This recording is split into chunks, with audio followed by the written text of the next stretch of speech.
It all started on a crisp October morning in suburban Ohio. The kind of morning where the air smells faintly of fallen leaves and pumpkin spice lattes, and the neighbors are busy raking, gossiping, or showing off their latest lawn decorations. I was scrolling through my emails, trying to ignore the looming deadlines at work, when I saw it. A long, overly enthusiastic message from my cousin Claire. I clicked it reluctantly. At first glance, it seemed innocent enough.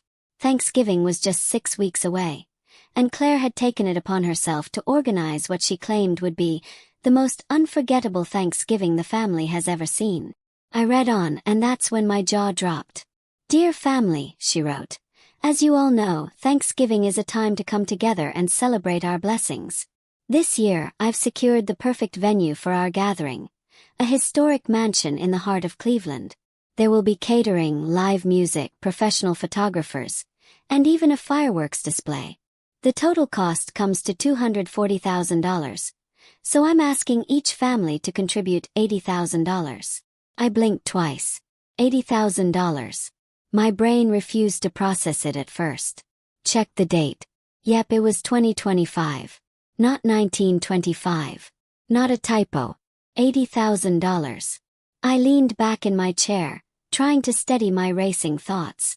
I know our family can be competitive, even dramatic, but this was next level. The mansion. Fireworks. Professional photographers. Who needed all that for a family gathering? I didn't even know my bank account could handle $80,000, let alone the idea of sending it to Claire. But as I scrolled further, my heart sank. The email was guilt-laden, dramatic, and manipulative. I know it's a lot, but this is a once-in-a-lifetime experience. We can't let the Joneses outdo us again. Please don't let the family down. I've put my heart and soul into this. We need everyone on board. The subtle guilt trip. Classic Claire. At this point I had to step outside and breathe. My street was quiet, the sun breaking through orange and red leaves. I pulled out my phone and texted my sister. $80,000 for a family Thanksgiving? Is she serious? Her reply was immediate. She's always serious. But this is insane. Nobody should pay that much. I decided to call my cousin Claire. Maybe there was some misunderstanding. Maybe I misread a zero somewhere. "Hey Claire, can we talk about the reunion?" I asked when she answered. Her voice was bubbly, confident, excited, the same way she always sounded when she was pitching a scheme. "Oh my gosh, yes. I'm so glad you called. I knew you'd understand. I just need you to commit soon so we can secure the mansion," she said. I took a deep breath. "Claire, have to be honest. $80,000. That's a huge amount. Are you sure that's the correct number?" Then, yes. The venue alone is $150,000, the catering is $60,000, and the entertainment is $30,000. That's how we get $240,000 total. Divide by 3 families. $80,000 each. It's all laid out. She sounded so convincing, so matter-of-fact. And yet, something in my gut screamed that something was off. I knew Claire's flair for the dramatic, her love for over-the-top ideas, but this level of extravagance felt wrong. I ended the call, trying to focus on rational thinking. Maybe I could check with the venue directly. Maybe the catering company.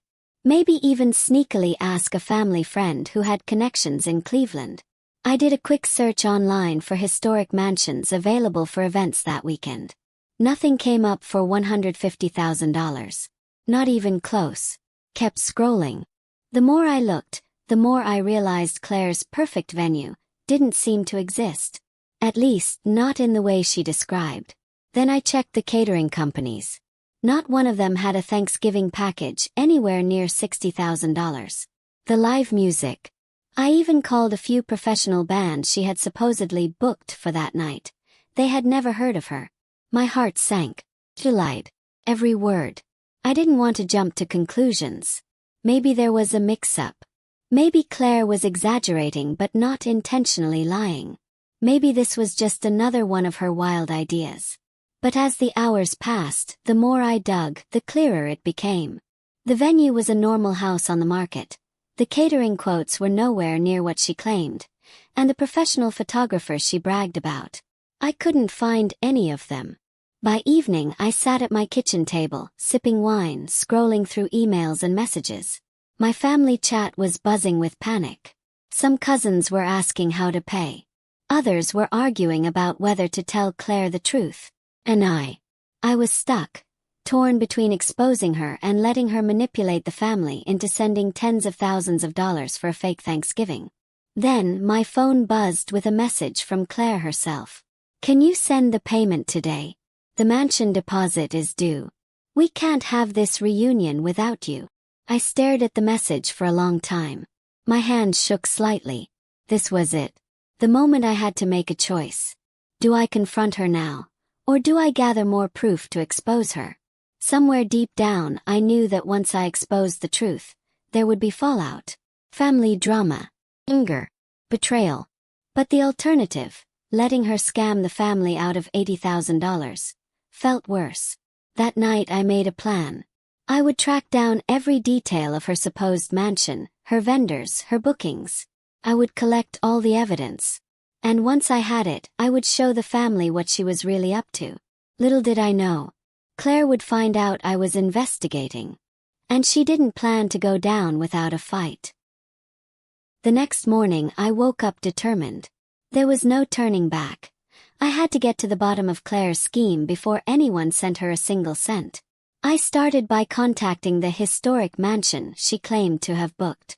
"Hello, I'm interested in booking your venue for a Thanksgiving event," I said, trying to sound casual.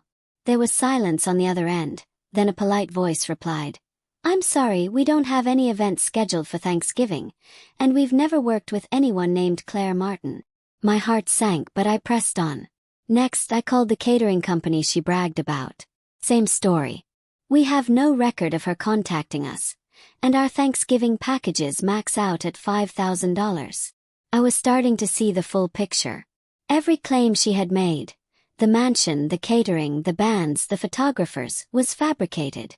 Claire had completely lied about the entire reunion. I couldn't believe it. I stared at my laptop, scrolling through her emails and text messages again. The manipulation, the guilt trips, the insistence on paying quickly. It all made sense now. It wasn't just a big, over-the-top party. It was a scam. And she was targeting our family. I knew I had to act carefully. If I exposed her too soon, she might cover her tracks or turn the family against me. I decided to gather hard evidence. I started documenting every lie. Screenshots of her emails, confirmations from vendors proving she never booked anything, and even a short list of what she had asked everyone to pay. By the evening, I had a folder full of proof. I called my sister again. "Sarah, I've got everything," I whispered, my voice shaking with a mix of fear and adrenaline. "Claire's lying. The mansion, the catering, the bands. It's all fake. She's trying to scam the family out of $80,000. There was silence on the line for a moment. Then, "Oh my God. What do we do?" "I'm thinking we need a family call. Show everyone the evidence at once. No chance for her to manipulate anyone." The next day we set up a Zoom meeting with the close family. Claire, of course, joined in, smiling and full of energy, expecting to charm everyone into paying. She had no idea what was coming. "Hi everyone," she chirped. "I just wanted to remind you to send in your contributions so we can finalize everything." I took a deep breath. "Claire, before anyone sends a dime, I think we need to clarify a few things." I shared my screen, showing the screenshots, the emails from vendors, and the website searches. There was a stunned silence. Claire's smile faltered. She opened her mouth, but nothing came out. One by one, cousins whispered to each other. Parents looked shocked. My sister's eyes narrowed, furious. "Claire," I continued, my voice steady, "the mansion doesn't exist. The catering quotes are fake. The bands are unbooked. The photographers never agreed to anything. Every single thing you said about this $240,000 reunion is a lie." Her face turned red. What are you talking about? I just wanted it to be special. No, Claire, my uncle finally spoke up. You tried to scam the family. $80,000 isn't just a number. That's serious money. Claire's screen froze for a moment. Then she started frantically talking over everyone, trying to spin a story to explain to charm. But by now it was too late. Everyone had seen the proof. The guilt trips, the lies, the insistence. It was all exposed. Some cousins laughed nervously. Others shook their heads in disbelief. I could see the disappointment in my parents' eyes. But there was also relief. Finally, no one would fall for her scheme. Claire's Zoom call ended abruptly. Messages flew into the family group chat, asking if we should cut ties or confront her in person. My heart was still racing. Exposing her was only the first step. The aftermath was about to hit. As the day went on, I kept checking messages. Some family members wanted to block Claire entirely. Others were still processing the betrayal. It was messy, emotional, and dramatic, but also necessary. By nightfall, I sat back on my couch, exhausted. The adrenaline was fading, replaced by a sense of satisfaction. The truth was out. Claire had been exposed. No $80,000 would be lost. And this Thanksgiving, for the first time, I felt like the family would actually come together without lies or manipulation. But deep down, I knew this wasn't over. Claire had a temper, and she was cunning. She wouldn't take this quietly. The next time I saw her, or received another message, things were going to get even more intense. The next weekend, I knew I couldn't avoid Claire forever. Family tensions were high, and she was bound to confront me, or worse, try another scheme. So I decided to face her in person at her house.